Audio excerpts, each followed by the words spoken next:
Hey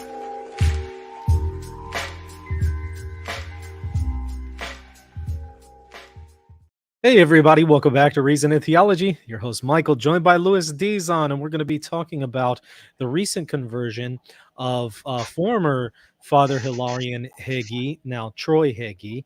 I think his Muslim name that he took is Saeed Abdul Latif. So we're going to be talking about that. But before we dive in, welcome back to the show, Luis. How are you?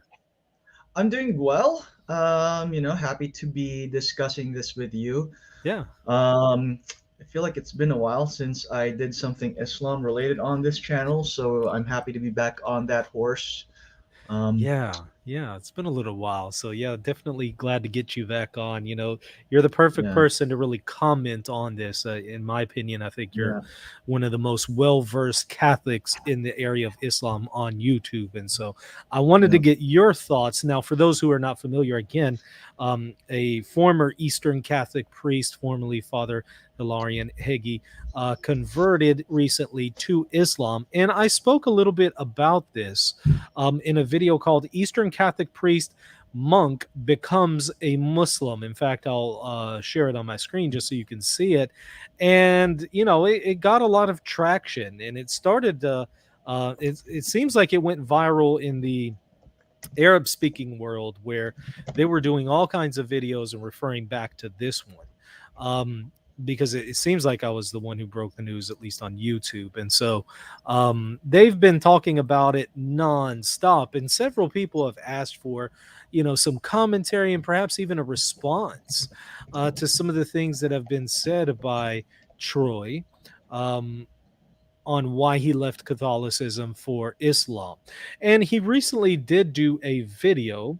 Let me share the screen again, where he kind of gives his testimony and explanation on blogging Mm. theology. It's called A Catholic Priest's Journey to Islam with Saeed Abdul Latif, formerly Father Hilarion Heagy, also known as Troy Heagy. And that's what we're going to do here. We're going to go to some select timestamps and review it and discuss. Yeah. Any introductory comments that you wanted to offer there, Lewis? Yeah, so I actually know both gentlemen in the video. Hmm. So Paul Williams is someone that I've had on and off conversations with over the years. Sometimes cordial, but other times not so much. He's also a Muslim convert himself. I think he comes from an Anglican background, and he's one of those people that he tries to raise the level of discussion by presenting a more nuanced or academic presentation of apologetic issues, Hmm. although admittedly occasionally some of his biases do come out, and we've had a few less than civil exchanges in the past, but I hold no ill will towards the man. Sure. um, as for I don't know what to call him, to be honest. Should I call him Troy Troy? Hilarion? Yeah. Troy Hilarion, Well, yeah. we'll go with Troy because that's his Or no, birth no, name. Troy Heagy. Hilarion was his Yeah, Catholic name. And yeah, so Troy, yeah. yes, yeah. We'll go with Troy because that's his birth name. So Troy, actually was Facebook friends with him for many years. So I remember his Eastern Catholic days, and he would always post some nice materials. Mhm. So I was as surprised as anybody else when the news broke out, and I would very eagerly listen to his video. Mhm. So I do have some general comments before we look at specific timestamps. Mhm. Um, I can sympathize with his desire to not be too public about his conversion. Yeah. So, as someone who also has an introverted side, I do feel bad that he's been thrust into the limelight like this. Mm. But, it's pretty unavoidable for someone like him because his story has become ammunition for a lot of Muslim apologists. Um, to show why Islam is superior to Christianity, Mhm. and whether he is a willing participant in it or not, Troy's story has now become part of that ongoing polemic as well. Yeah, And there. I can, Yeah. And I was just going to say, I don't think that there's really any quiet way in which this could have been done. I mean, in one way or another, somebody's going to say something about him converting to Islam, and that's obviously going to be Mhm. discussed extensively in apologetic circles. And so, but yeah, I can also sympathize, like you Mhm. said, for somebody who's an introvert, but at the Yeah. same time, it's the nature of things. Mhm. Yeah. And the feeling I get listening to his testimony is that a lot of the movement is, it's very existential. I want to say it's not like certain people where they do this like hard-nosed academic evidential Hmm. based approach to comparing different religions. His seems to be a lot more like, oh, I read some poetry by Rumi and Ibn al-Arabi, and that spoke to me and it made me want to embrace the same faith as them, which, I mean, to some extent, I kind of get it because I've also read Rumi and Ibn al-Arabi, and I can see the appeal. At the same time, I'm also a hard-nosed apologist at heart. So to me, for me to embrace a religion, I would have to be convinced that the central tenets of that faith are objectively true. Hmm. So my journey to the Christian faith involves looking at the reliability of Scripture and the resurrection of Jesus, and concluding that those things are true. Hmm. Uh, just listening to Troy's conversion story, I don't get the feeling that he put a whole lot of emphasis on those objective factors, you could say. Yeah, and so for me, it's more the objective impediments that cause me to be unable to ever consider Islam as a viable path. And so Mm-hmm. that's interesting to hear. When it comes to experiential things, you can have all kinds of good experiences here, and doesn't necessarily mean that that is where the truth is. And you could have bad experiences there, and doesn't necessarily mean that that is where the truth is. Ultimately, we have to go with Mm-hmm. what is objectively true. And so, yeah, I'm in agreement with you there. Do you have any other initial comments before we go to the first timestamp? I think that summarizes my general thoughts on his conversion story. So I think that would be a good time to transition to Sure. um, those specific sections that we wanted to look at. Yeah, so the first section we're going to look at is the 46-minute, 50-second, 55-second timestamp on schisms in Christianity and Islam. I'm going to share my screen, enable audio here. Y'all let me know if y'all have any difficulty in hearing it. Let me know in the chat if y'all can or cannot hear it. Either way, I want to hear from you. Let's go ahead and start now. So, but for me, watching, looking at things on the ground, my move back to Catholicism was a search or a real yearning for a sense of oneness, and in Islam, it's the Tawhid. And there is this. It's the ultimate endpoint of your journey, which is towards oneness and truth and Tawhid, right? Through this long, winding journey in before. Yeah, it makes sense. So that was always sort of underlining my, if you go back to the term for a monk, monokos in Greek, you're searching for the one, to be alone with God. So this ahad, as we say, yeah, ahad. Right. So that was always my motivating factor, and I increasingly see in Christianity this further and further division, and even within Catholicism, I think, and even within the traditional Catholic movement, I just see further and further like sort of schisming and division, and it's really sad to watch. And it's not to say that Muslims and Islam, well, there are divisions within Islam, of course, and I think anywhere where people are involved, there's human nature. You're always going to have that, but I don't see it to the same extent in Islam that I've seen in Christianity, where to even from moving from orthodoxy to Catholicism or vice versa, you get the most vitriolic denunciations of the other, I think, I mean, there's no hierarchy. There's no institutional hierarchy in Islam, obviously, in Sunni Islam. So there's no priesthood. There are no intermediaries.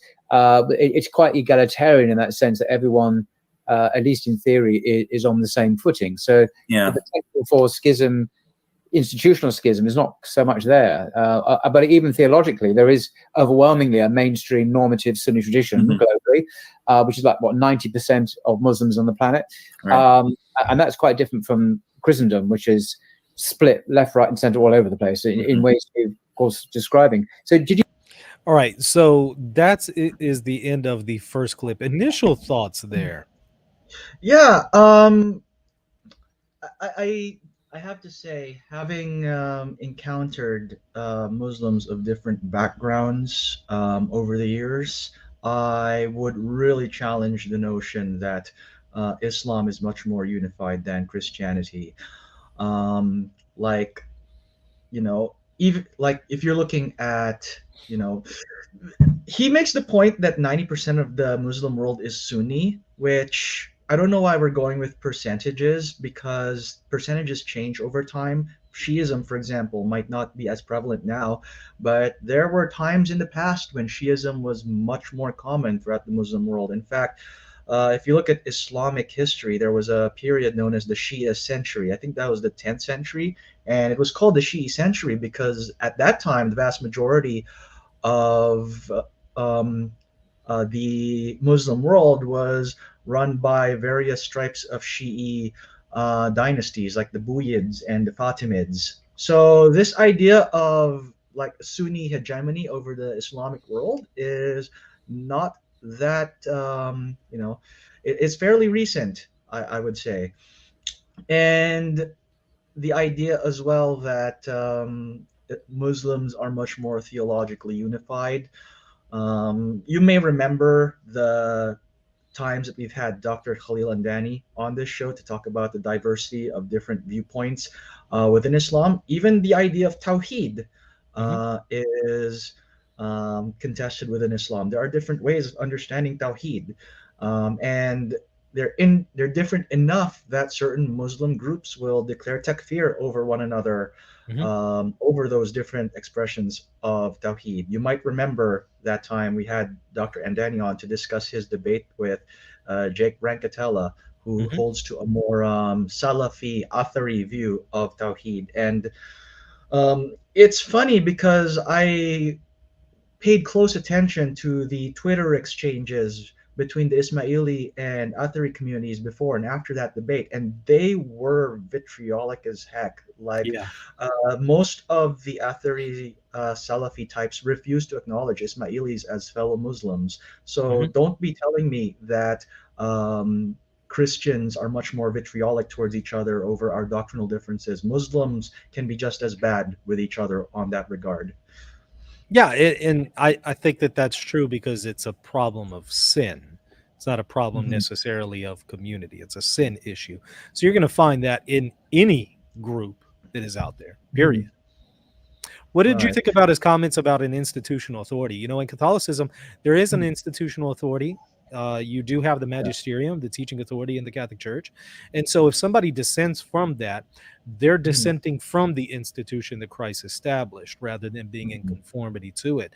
But at least there is an institution that has a teaching authority that can decide matters of faith and morals, as opposed to groups who may not have an institutional authority. I would say that there's an advantage to Catholicism in those cases. What do you think? I definitely agree. One of the nice things about being Catholic, as opposed to most other religious groupings, is that it's a lot easier to be able to say that something is the Catholic view on something. Like if I was a Protestant, I would have a lot of difficulty telling you what the Protestant view on any given subject is, even on such a thing as, the authority of Scripture. Like Protestants might give lip service to the idea of sola scriptura, but how that plays out differs whether you're Reformed or Baptist or Lutheran or whatever else. And in Islam, there is a similar thing. Sunni Islam, in particular, I'll talk about Shiism in a moment, but Sunni Islam, which of course is the majority expression, does have this problem where, because there is no centralized authority figure, you have differing schools of thought, right? Different theological schools like the Maturidis and the Ash'aris and the Atharis. And then you have different schools of jurisprudence. You've got the Hanafis, Malikis, Hanbalis, and Shafi'is. And there were times in the past when their differences were much more pronounced and led to much more bickering. Nowadays, they tend to present a more united front, and that's largely due to the encroachment of things like secularism and liberalism. But that wasn't always the case. Um, but when there were these disputes, it was very difficult to find a way of adjudicating between them. Like, think about fiqh or jurisprudence, right? The different madhabs differ with each other over how to decide a case.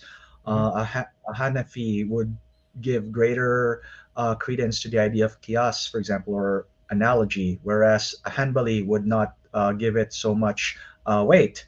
And the idea that these four madhabs are equally valid is actually, it was actually forced upon the Sunni world by, it was either the Mamluks or the Ottomans. I can't remember which one, but one of those two dynasties declared that, okay, we're going to have all four madhabs coexist within our sphere, and they're all going to be equal, so they cannot declare each other to be um, you know, um, wrong or heretical. So it took like a political authority to force that unity upon them. Shiism is another animal altogether. Like, of course, there are subdivisions within Shiism. You have the Isna Asharis and the various types of Ismaili, and they differ with each other as well over the, who is the true successor of Ali. But within each individual Shi'i group, one of the things that they have going for them is they're much more uniform, intra-organizational uniformity. So think of the Nizari Ismaili community, which Dr. Andani belongs to. Because the Aga Khan is around and he speaks infallibly for the entire community, it's very easy for us to pin down what is the Nizari Ismaili viewpoint on any given issue.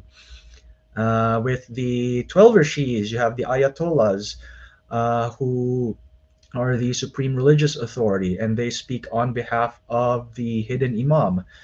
So they generally tend to be more unified than the Sunnis, but even then, um, 12ers in particular, they are much less unified now, especially with all the problems going on in Iran, among other things.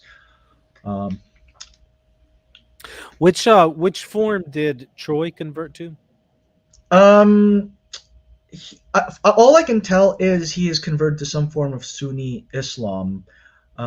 He hasn't specified a madhab or a school of Aqidah that he holds to, so I think either he's still figuring that part out, or he has decided it but is not publicly declaring what it is. What I have noticed, though, is he has a strong bent toward the mystical. So he is into Sufism. He talked about Rumi and Ibn al-Arabi and modern authors such as Said Hussein Nasr and William Chittick, which we'll actually get to shortly. And to me, that explains a lot about how he's approaching Islam. It's not the hard-nosed Salafi Islam of EF Dawa or the various Da'i groups that we see both online and on the streets of major cities. His is a much more introspective, mystical type of Islam, from what I can tell. So if he's drawn to Sufi Islam, how would the Dawa groups online react to that? Would they be pretty upset about that, or not really? It really depends. Like, I've never heard any of these Dawa groups talk about Sufism, so I don't know where they stand on the idea of Sufism. Mhm. And it really depends what type of Sufism you embrace as well. Like Rumi's poetic branch of Sufi theology, for example, is fairly close to Orthodox Sunni Islam, as is Al-Ghazali. But if you go to, say, Ibn al-Arabi, and in fact, I'll be quoting from this a little while later, he says some things that would really raise some eyebrows if you hold to a more conservative Sunni stance. Mhm. Mhm. Any additional comments that you wanted to offer on this section before you move on to the next one? I think we have spoken on. Actually, I will say this. Mhm. I can sympathize with the idea of like divisions in Christendom as someone who uh, has to deal with rad trads on the far right and modernist liberals on the far left, and trying to maintain a balanced middle ground approach. I Mhm. can see why that can be a stumbling block for someone who is in the faith and is questioning it. Sure, certainly. Okay, so let's go to the 106:25 minute mark and start there. I'm going to share my screen. This section is on the reasons for his draw to Islam. Let's see here. Share the audio and screen. You should be able to see it. All right, let's begin. So what were you drawn to? But was it as a spiritual longing for the truths of Islam, the Taoist Yes. creed? Mhm. So I don't want to put words in your mouth, but I'm just trying to focus Right, this. right, right. Yeah, I felt that, I felt that a lot of the issues that I was seeing in Christianity, and a lot of things that I wished to see in Christianity was already built into Islam itself. So the sense of oneness, the sense of unity and the oneness of God, which permeates through the tradition itself, and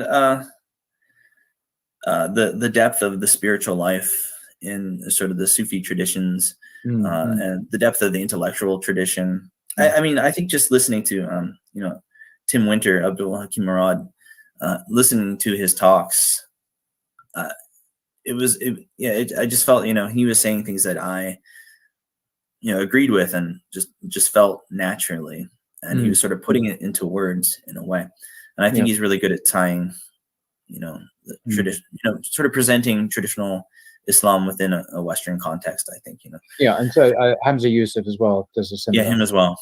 Yeah. So, yes, it just sort of all came together for me. So, Okay, let's stop there. Any comments that you want to offer here initially? Yeah, so I think this is probably the closest he comes to presenting an objective ground for his conversion. Mhm. So, the depth of the spiritual life, the depth of the intellectual life, which, you know, like I can respect some of the figures that he mentioned. I've read some of them myself, and I can, appreciate their work as intellectuals. And that's not to say, all of the various intellectual and spiritual giants that Islam has produced in the past, like Al Ghazali, or who else? People like Ibn Sina. Um, but the way he phrased it makes it sound to me like that these things are lacking in the Catholic tradition that he was in before. Like, if you want to speak to depth of intellectual tradition, we have people like St. Augustine or St. Thomas Aquinas, or contemporary authors like the late Pope Benedict XVI. So there is no lack of intellectual depth in Catholicism. And as for the depth of spiritual life, you know, um, I see the draw of Sufi mysticism based on his recommendations. But if you are in the Catholic faith, you can get the exact same thing from reading St. John of the Cross or St. Teresa of Avila, or St. Catherine of Siena. It seems odd to me that someone would go to Islam for these things when we have more than enough of it in the Catholic tradition already. Yeah, Thomas à Kempis, and then of course the entire Eastern tradition with the Philokalia, among other things. And so, as an Eastern Catholic, you think that he would have found some satisfaction there with the more mystical spirituality that you can find in the Eastern Catholic tradition that comes from Eastern Christianity. So, yeah, a little odd. Any additional thoughts you wanted to offer there? Yeah. So I think he talks as well. I don't remember if it's on this timestamp or somewhere else on the idea of, oneness. Actually, Paul Williams mentioned it as well, and he'll mention it again later on. But I wonder, like, to what extent he actually grappled with the, you know, Catholic and broader Christian tradition of engaging the doctrine of the Trinity, which of course is the main area of contention between Christians and Muslims. That was barely touched upon at all. It was mentioned in passing with all the references to Tawheed, but I don't get the feeling that there was much discussion or debate um, on whether or not he found the concept of the Trinity and the Incarnation coherent, and if so, that was not really mentioned. It was, glossed over. I think a good discussion of that would be worth having. Yeah, you would think it would be a little bit more prominent in one's conversion story. Yeah. Any other additional points before we move on to the next one here? Yeah. And that's more or less what I have to say on that particular topic. So he makes a reference here to Reason and Theology at the 125-minute mark. Let's go to that. I'm going to share my screen. Should be able to see it now. The best idea, but some people picked up on it immediately, and just things blew up from there. Right. And so yeah, there was a Catholic blogger who I'm friends with, who has a YouTube channel. He did a story on the fact that I converted to Islam, apparently, and he even linked my private blog, which I have no idea how he found. I sent it to somebody. They must have sent it to him. But initially, my blog was meant to be, if my close friends and family, when I tell them that I've converted to Islam, instead of explaining everything over and over to them, I would just send them to this blog. Yeah, and they could just read it for themselves. Which I'll put in the description below, because definitely, whether you've got a number of several essays recently written about the process leading up to your conversion, although not beyond that. So this is the first time we're hearing about your conversion and afterwards. Yeah. So, so he read the blog and on his YouTube video on his channel, and it just blew up from there, and in just a matter of 24, 48 hours, it was this huge story. and I'm kind of glad that I was under a lot of stress trying to figure out what to do or how to go about this, and what the best way to do it, and this sort of momentary thought, like, just pull the trigger and just do it, which was what that was the words in my head that I when I posted the Shahada, and then it almost immediately took it down. But yeah, so within 48 hours, it was this massive story, and it was quite overwhelming for me. And I was getting phone calls, and my phone was ringing off the hook, and I was getting messages and texts, and I totally removed myself from social media. And that is the case now. Yeah. So. Yeah, I think he's referring to Reason and Theology here. I did get a chance to speak with him about it afterwards, and I wasn't aware that the blog was private. When I had read it, it looked like he was announcing things publicly, so I assumed it was public. Yeah. Otherwise, I wouldn't have shared the blog, but I did share the public information like the Shahada and stuff like that. But if I had known that it was private, no, I wouldn't have shared that. And so he Yeah. understood, and so we discussed that. Yes. I'm just curious, who did send you that link? At this point, I don't even recall the name, but somebody sent it to me on Facebook, and I think that they got it from somebody who got it from Troy, but I wasn't under the impression that it was like something private that they were sharing with me, because I do have a pretty strict policy about, you know, if something is shared in private, unless there's really, really, really good reason to discuss that publicly, I tend to keep that private. So if I had known that, I wouldn't have shared his blog, but I still would have commented on his public Facebook posts. Yeah. Funny thing, I just looked at the view count on that particular video that you posted. It is now the second most viewed video on Reason and Theology. So No, not the second overall. I think the second in this month, actually. What is it? 63,000 videos, I think? Yeah, 62,000. I can only find one other video that has more views, and for this that's month. the one. Yeah. There's others that have more than that. In fact, there's about 7 others higher than that. But yeah, certainly got a lot of attention and traction, which I didn't expect it to get that much, to be honest. So we may have actually accidentally contributed to the this story going viral. It looks like it, because all of the Arabic channels were citing my video. So whenever this broke in Arabic news, they were referencing my channel, evidently. And so I certainly did not expect that. Yes.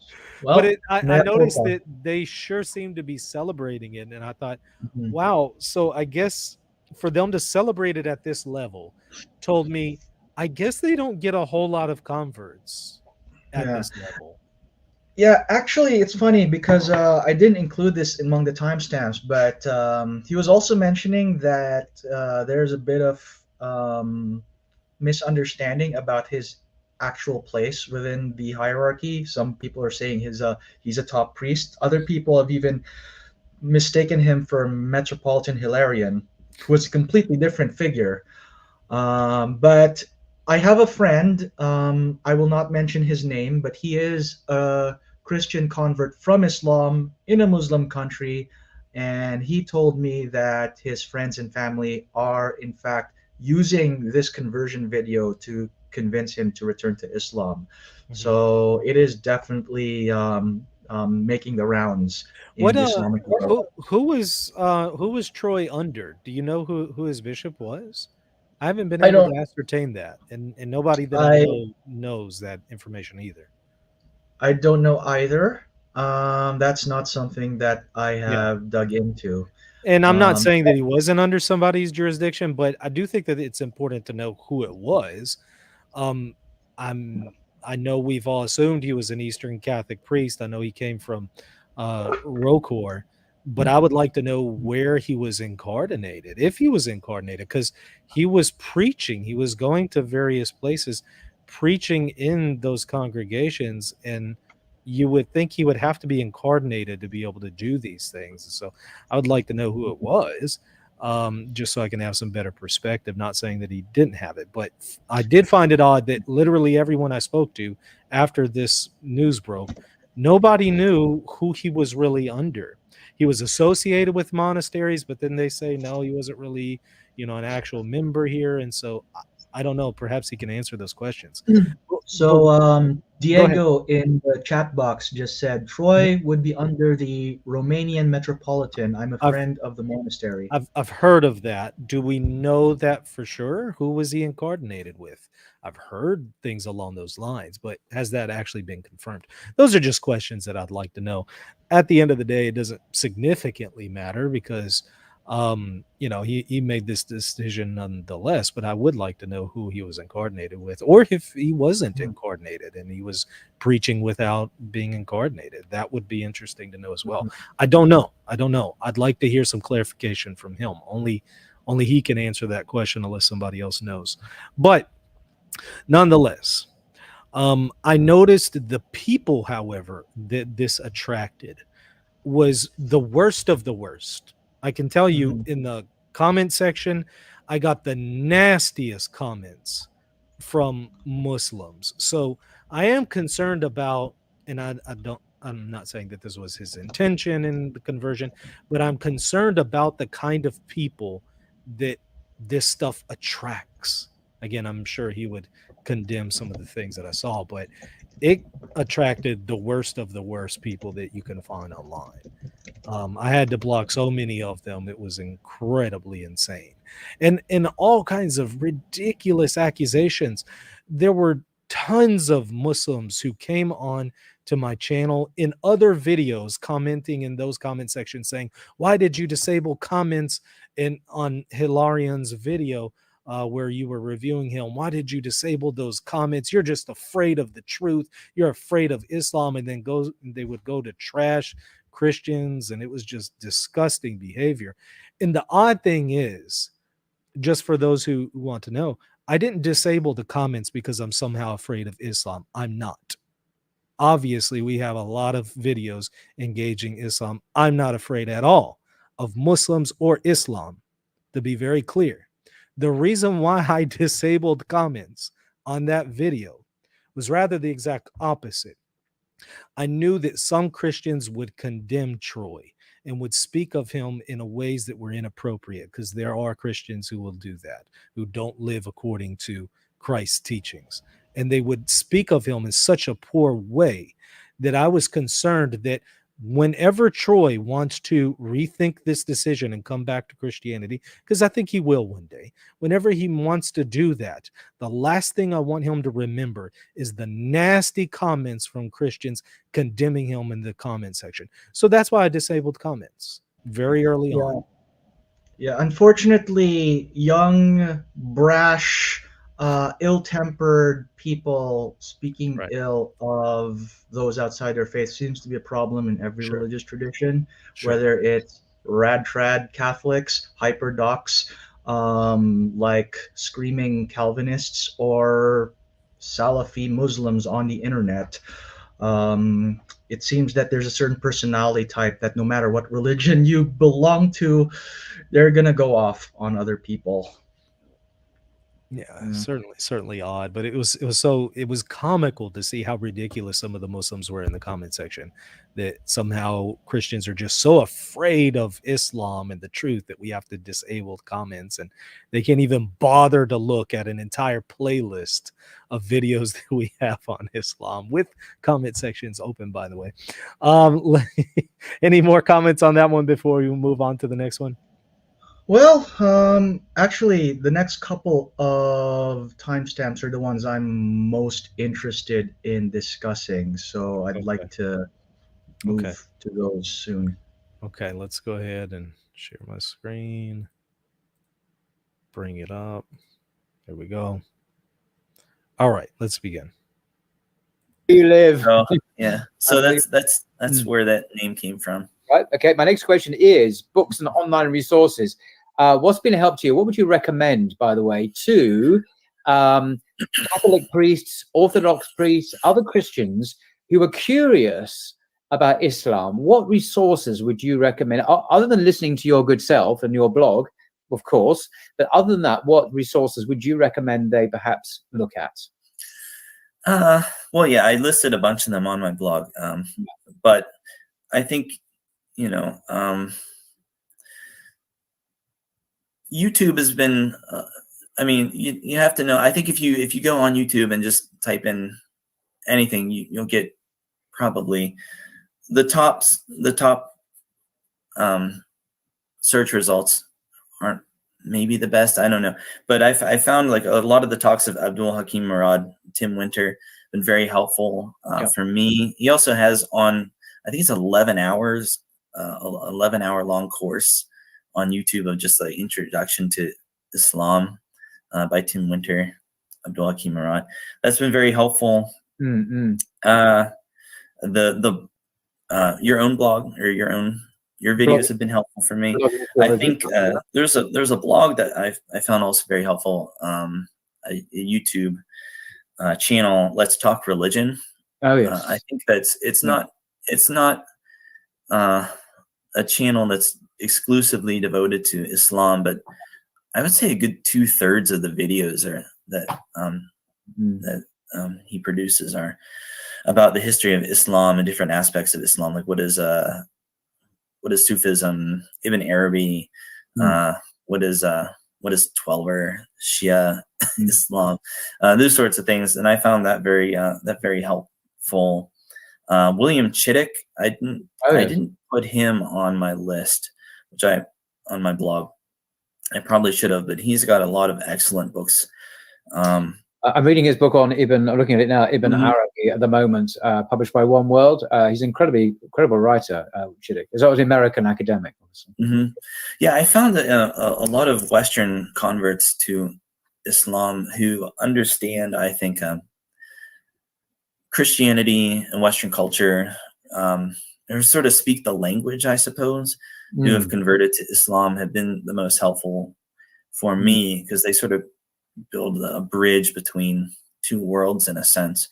So William Chittick's one, Guy Eaton, of course. Oh, yes. His books. I've got this. Most videos I do this these days. Yep, Islam, Destiny of Man, of course. Yeah, that book particularly was very helpful for me. Very good. And also Sayyid Hussein Nasser. He wrote, The Heart of Islam. That's probably the first book that I've read.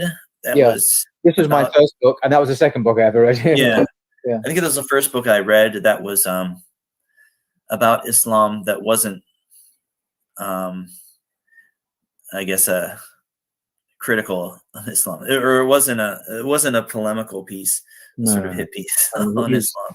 No, he's a. All right, you want me to stop there? Yeah, I'm just curious, about the sorts of formative influences that he had, and I will say this about his suggestions. I respect most of them. They're actually good suggestions that I would second. Very objective, academic, they're not really the polemical type, a lot of Muslim da'is and converts will tell you to, read Ahmadi and stuff like that. But this is definitely several calibers above that. Tim Winter is a great author on Islamic theology. I've read sections of his Cambridge Handbook on Classical Islamic Theology when I was doing my research on the theological debates among Muslims on, among other things, predestination, free will, as well as the createdness of the Quran. William Chittick, I've had to read a couple of chapters on him for a course on Sufism, so he's definitely an authority in that area. Inside Hussein Nasser, of course, he's a Shi'i, but he seems to be well liked across different strands of Muslim thought, and his works are definitely there.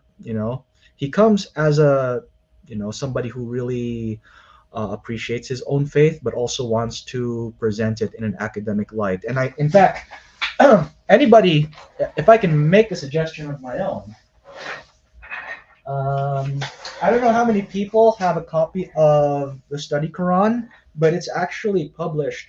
It was actually edited by Sayyid Hussein Nasser, and anyone who wants a good academic edition of the Quran ought to have this in their shelf.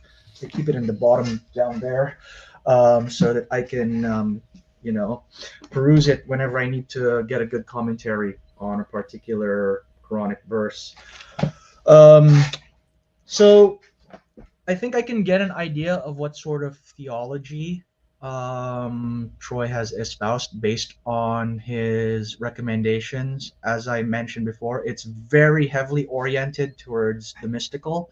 A lot of material on Sufism. So both Sayyid Hussein Nasser and William Chittick are big on that. And of course, they talk about Ibn al-Arabi. Actually, Ibn al-Arabi is going to come up one more time in the last timestamp we're going to peruse. I want to, when we get there, there's a quote from his Bezels of Wisdom that I want to share with the listeners, because it'll give you an idea of where some of these mystics would stand vis-a-vis, say, the person of Jesus. Um, Yeah. But what other thoughts and comments did you have though before we move on to that timestamp though? yeah, I think that anyone who is listening who wants to study Islam, I would recommend many of the same authors that that he just mentioned. But in addition to that, I would also recommend readers or listeners look up the works of, say, Gabriel Side Reynolds, as well as, if you want Islam with a little bit more of a liberal bent, someone like Fazlur Rahman. Um, and who else? Nikolai Sinai writes on Islamic or Quranic historical criticism. So if anyone wants a more critical view on the history of the production of the Quran, they should definitely look up Nikolai Sinai's works, as well as Francois Deroche on Quranic textual criticism. So yeah, read the stuff he mentioned, but read that stuff as well. I think that's one of the biggest challenges that a Christian considering Islam needs uh, to engage, and that is the transmission of the Quran. Is it really um, is it really what Muslims claim that it is, or has there been corruptions in the transmission? Yeah, the problem with that topic is Quranic textual criticism as a discipline is still under development. So a lot of the things we could say about that topic are tentative and subject to revision as new discoveries are made. Yeah, fair enough. Okay. Any others before we move on to the next one here? Oh, I'm actually looking forward to speaking about this final timestamp because I think majority of my criticisms will be based on that final one. Okay. Let me pull it up here. 141:10 or so minute mark. Share my screen, enable audio, and here we go. Talking about Christians and Christology. Should be able to see it now. So, yeah, there's plenty out there, and also I feel my conversion to Islam. I enjoy the conversation between these traditions, between like the Christian tradition and Islam.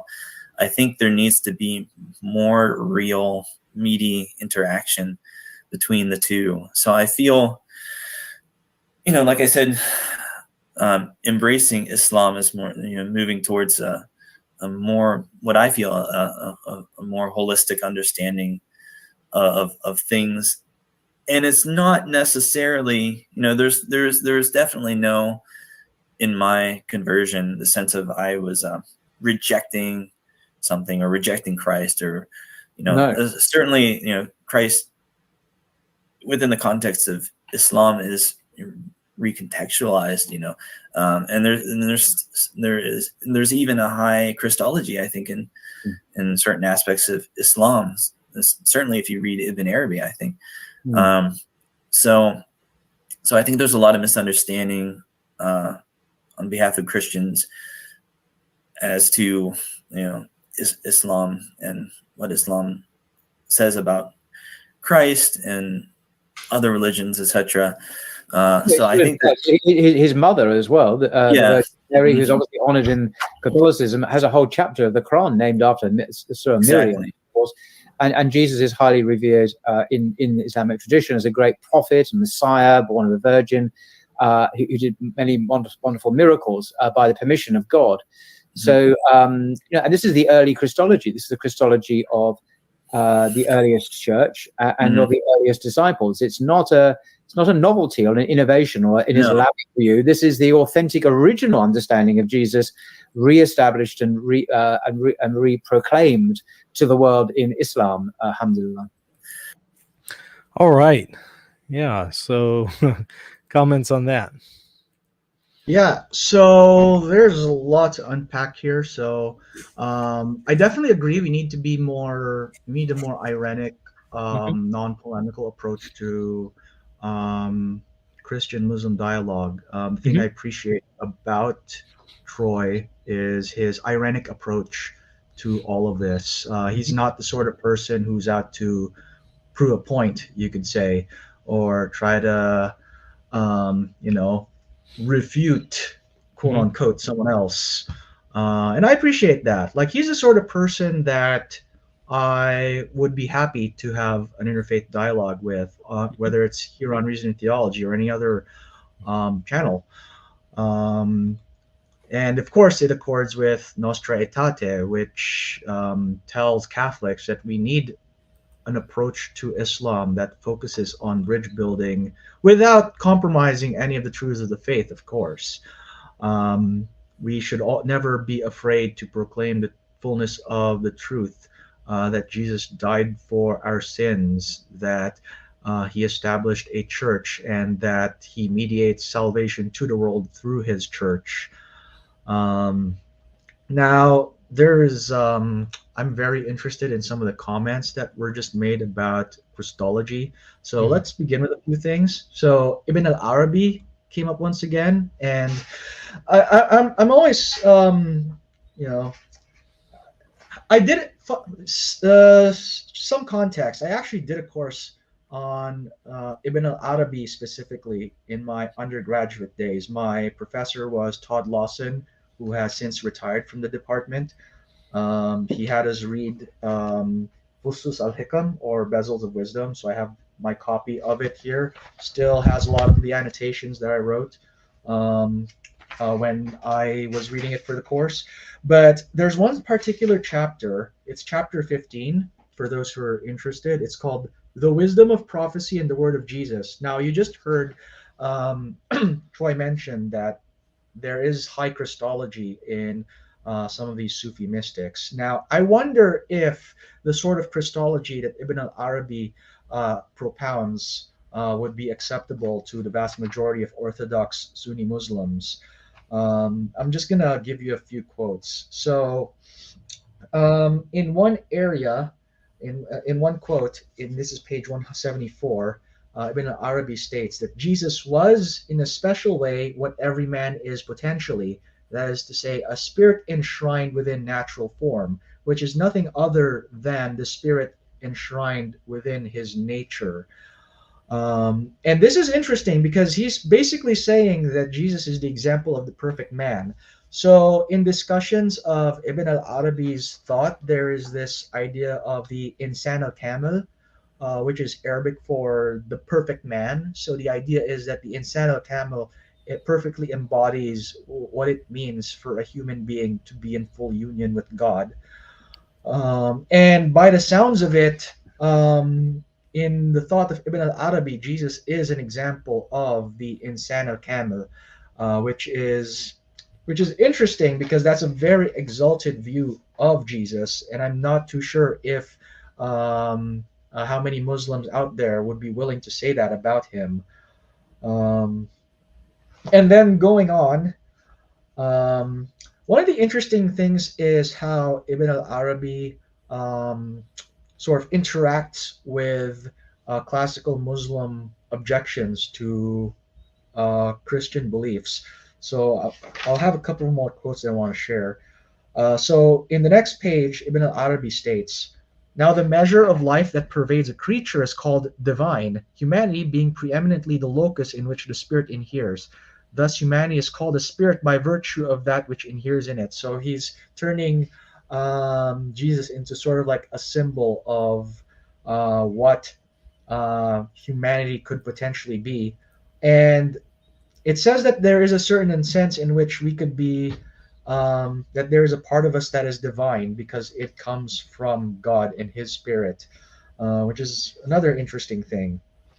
Now, moving on, he starts to interact with Quranic objections to our belief that Jesus is God. But the way he goes about it is very interesting. So one of the things he says, and I'll quote this, "This matter has led certain people to speak of incarnation and to say that in reviving the dead he is God. Therefore they are called unbelievers or concealers, being a form of concealment since they conceal God, who in reality revives the dead in the human form of Jesus. He has said, they are concealers or unbelievers who say that God is the Messiah, son of Mary. That, of course, being a quote from Surah Al-Ma'idah.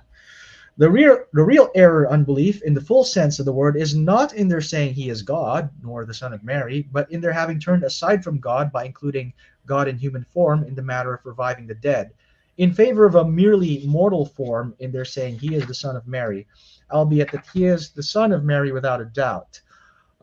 Hearing them, one might think that they attributed divinity to the form, making it the form itself, but that is not the case, having in fact asserted that the divine identity is the subject in the human form, which was the Son of Mary. Thus, they distinguished between the form and its determination, but did not make the form the same as the determining principle. In the same way, Gabriel was in mortal form at first without blowing into Mary, then he blew into her. Thus, the blowing is distinguished from the form, since although it derives from the form, it is not of its essence. So do the various sects quarrel concerning the nature of Jesus. So, according to Ibn al-Arabi, the Christian error isn't so much saying that Jesus is God, as it is the idea that, in a sense, we're confusing the divine and human natures, sort of, in a way, conflating the two. But of course, this might be a relevant objection if you're talking about, say, a Miaphysite view of Christ, but I don't think that a classical Chalcedonian view of the distinction between the divine and human natures is susceptible to the same sort of objection that he's raising here. But it's interesting that the phrase that Jesus is God in and of itself is not objectionable to Ibn al-Arabi, which would make sense in light of his larger view, which is that in which the divine inheres in humanity, and in a special way in the person of Jesus Christ. Now, there is one other paragraph which is a little bit confusing, but I'm going to quote it. So he says, considered in his particular mortal form, one might say that he is the son of Mary. Considered in his form of humanity, one might say that he is of Gabriel, while considered with respect to the revival of the dead, one might say that he is of God as spirit. Thus one might call him the Spirit of God, which is to say that life is manifest into whomsoever he blows. Sometimes it might be imagined, using the passive participle, that God is in him, sometimes that an angel is in him, and at other times mortality and humanity. He is indeed according to that aspect of his reality which predominates in the one who considers him. So for context, there's a verse in the Quran, it's Surah An-Nisa, so 4, Ayah 171, where Jesus is called the Word of God and the Spirit of God, and Muslim commenters have fallen all over themselves trying to explain why does the Quran say this about Jesus. Of course, from a Christian perspective, I would argue that the reason the Quran says this is because they heard it, the author of the Quran heard these phrases from Christians and repeated it without considering the full import of what those titles mean. So Ibn al-Arabi, recognizing the importance of these titles, tries to make sense of them, but in the process, he creates this odd jumble of propositions. So it is definitely a higher Christology than you would get from a classical Sunni Muslim. So Jesus is more than just a prophet. In Ibn al-Arabi's thought, he is al-insan al-kamil, and he is the one through whom God is able to breathe life into. But it still, of course, falls short of what Christians would say, that he's the eternal second person of the Trinity. Moving on, it's very interesting that Surat Maryam is alluded to by Paul Williams. This is actually a common thing that a lot of Muslims will say to Christians. They'll say, oh yes, we love Jesus and Mary. In fact, we love them so much that there's an entire surah called Surat Maryam, which is dedicated to the nativity of Jesus. And it's called Surat Maryam because the main character in it is the Blessed Virgin. And it sounds all well and good until you get to the end of Surat Maryam, because after talking about the nativity of Jesus, Surat Maryam ends with a critique of the Christian view of the sonship of Christ. So let me pull it up. It's towards the end of the surah. Okay, so it's ayah 88 onwards, and it says, they say the most compassionate has an offspring. You have certainly made an outrageous claim by which the heavens are about to burst, the earth to split apart, and the mountains to crumble to pieces. In protest of attributing children to the most compassionate, does not befit the majesty of the most compassionate to have children. There is none in the heavens or the earth who will not return to the most compassionate in full submission. Indeed, he fully knows them and has counted them precisely, and each of them will return to him on the day of judgment all alone. So, the towards the end of Surat Maryam, it actually is an attack on Christianity, because it is denying that Jesus is the Son of God. So I don't think that a Christian reading the chapter all the way to the end is going to be very flattered when they get to that point. Now, I do have one other thing that I want to mention here. So, and this is directed more towards what Paul Williams is saying in the video. He says that Islam presents the original Christology of Jesus himself, that that Islam is presenting what Jesus and his apostles originally believed about his person before it was corrupted with the ideas of divinity and divine sonship. I very much question that claim, because I've done a lot of reading on early high Christology, and if you look at the works of people like, say, Larry Hurtado or Richard Bauckham, or who was the other one? Martin Hengel, that's the other name. They've done a lot of work in this area, and they will show you that actually, as far back as you can go, this idea of Jesus being more than just a merely human prophet is already there in the early Christian community. Like, whether it's the Gospel of Mark, which is considered the earliest of the Gospels, or maybe the hypothetical Q source, which Matthew and Luke derive from, or the pre-Pauline hymns that are embedded in St. Paul's epistles. All of them present a Christology that is way higher than what a Muslim would be comfortable accepting, because they attribute divine attributes to Jesus. So, no matter how deep into history you go, you will never find the purely human Jesus, who is no more than a prophet of God, as Muslims will claim. And for people who are interested, I've done a couple of video presentations on this topic, and I want to mention them for the benefit of listeners who want to dig more into this. The first one is Early High Christology and Second Temple Judaism, and that's on Reason and Theology. So there I talk about the Jewish roots of Christian views regarding Jesus, showing you that there is, in fact, precedent for seeing the Messiah as a divine figure in Second Temple writings, such as the Book of Enoch. And the Gospels, by teaching this high Christology, are actually drawing from that pre-existing Jewish tradition. The other one that I want to mention is a presentation that I originally did for another channel, Orthodox Shahada, on the divinity of Jesus in the New Testament. And actually, I just got permission from Orthodox Shahada to have that presentation reposted on Reason and Theology. So, God willing, we can have it rebroadcast here. But basically, in that video, I go through all the key texts that speak of Jesus being divine, and showing how no matter how early you go into the history, the divinity of Jesus is already there. I believe it was Martin Hengel who mentioned that the vast majority of the developments within Christology happened within the first 2 decades of the Christian movement. So even before St. Paul penned his first epistle, that idea of Jesus being divine is already there. And if you want a full exposition of that, I highly recommend that presentation. Doesn't Bart Ehrman mention how the New Testament authors believed that Jesus was God?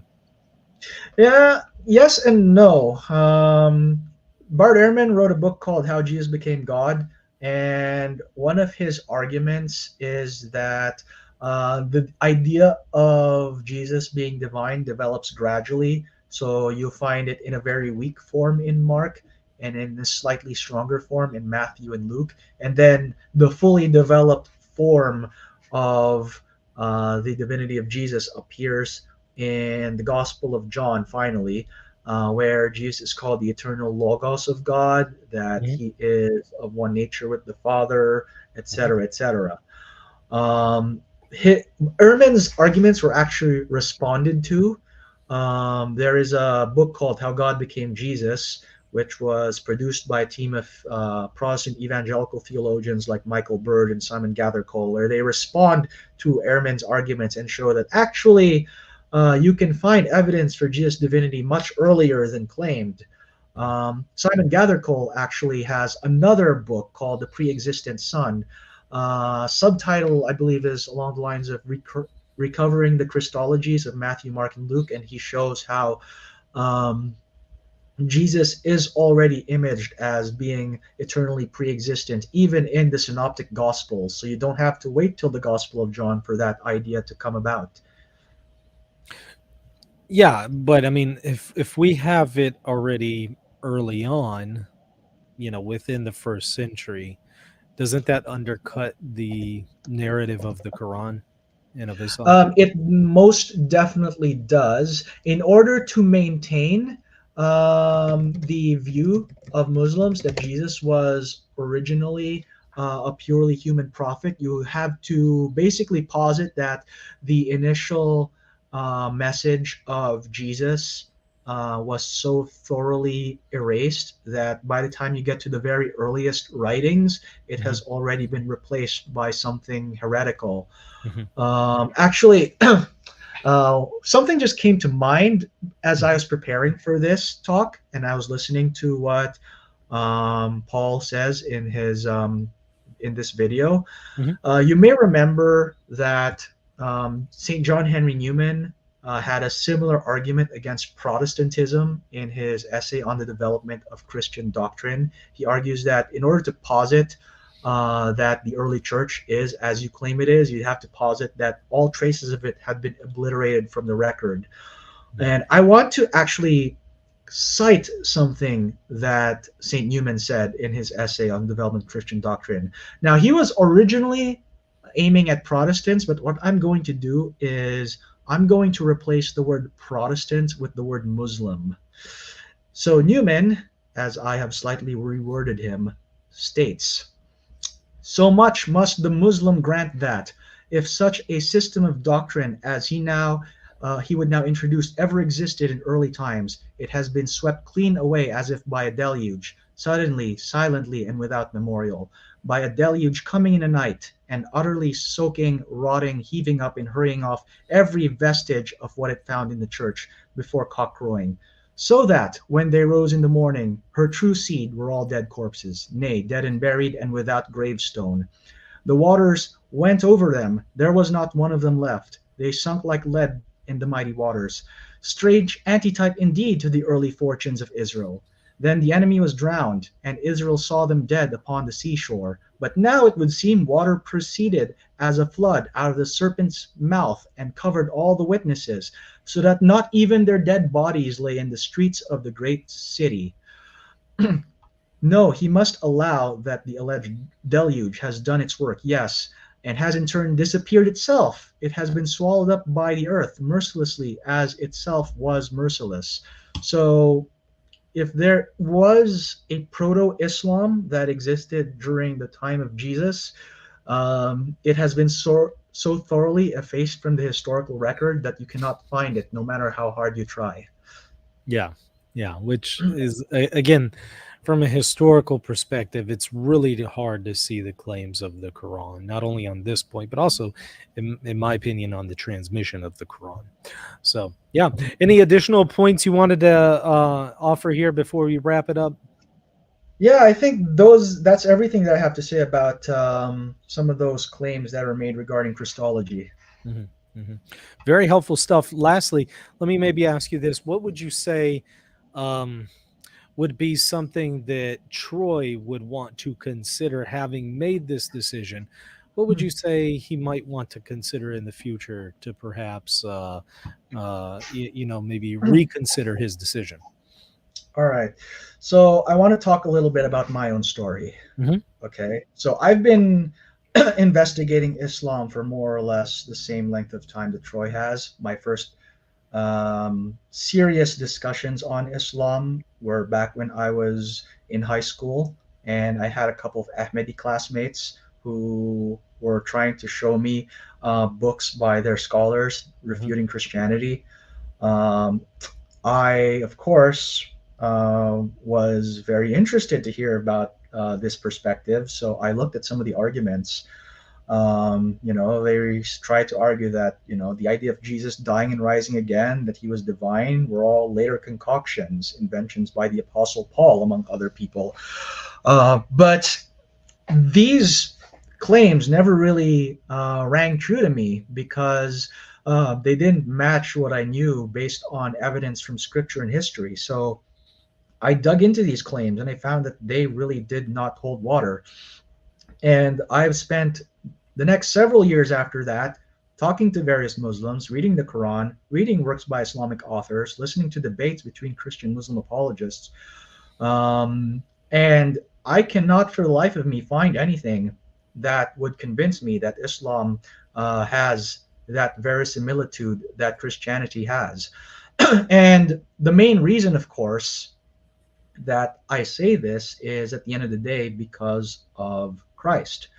Um, Christianity hinges on the belief that Jesus Christ died and rose again, as St. Paul says in 1 Corinthians 15.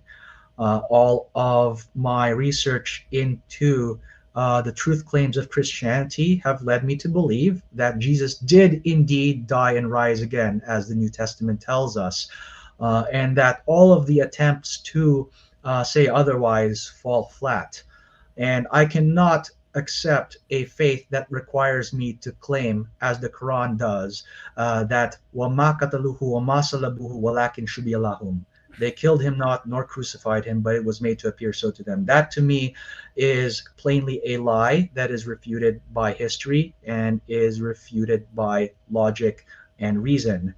And just based on that one fact alone, I could never seriously consider Islam.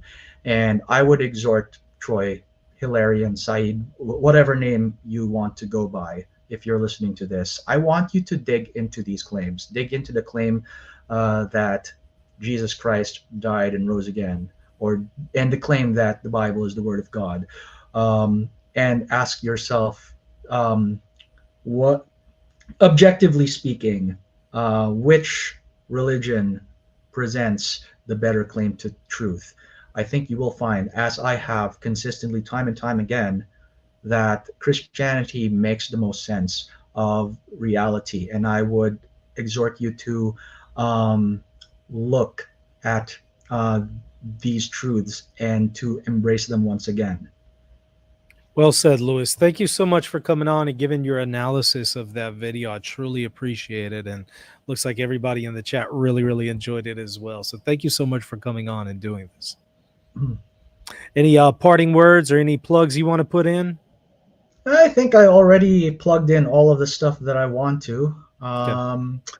So actually, one more thing. I mentioned this already, but we're gonna rebroadcast the divinity of Jesus in the New Testament here on Reason and Theology. So, God willing, that will be helpful to people who are struggling with the idea of the divinity of Jesus. So, just watch out for that video when it comes out. Absolutely. Once again, thank you so much for coming on, Luis. Everybody hit the like button and the subscribe button. Check me out, patreon.com/Reason and Theology if you want to get access to extra content and support me. That's going to do it. I'll see you later. God bless. If you're looking to buy or sell a home, office, or any kind of property anywhere in the world, you're going to want to call Real Estate for Life, and they're going to connect you with a Catholic agent. Now, that agent will donate a portion of their commission upon sale, and Real Estate for Life will donate 75% of that gift to a pro-life organization at no cost to you. Call Real Estate for Life at 1-877-LIFE-US1 or text them 248-431-1440. If you care about the pro-life cause, call them now. Hey everybody, just wanted to tell you about my new free ebook, Church Chaos, Biblical Insights for Confused Catholics. If you are a confused Catholic and you're thinking about leaving the Catholic Church, or you're thinking about converting to the church, but you see that there's a crisis in the church and you're just unsure, this is the book for you. Again, it is free. Just simply go to reasonandtheology.com. You'll see a pop-up that comes up on your screen. Just simply click on it and you'll put in your email and it will provide you the free PDF ebook right then and there. Please check it out if you're confused about the situation in the Catholic Church today. reasonandtheology.com.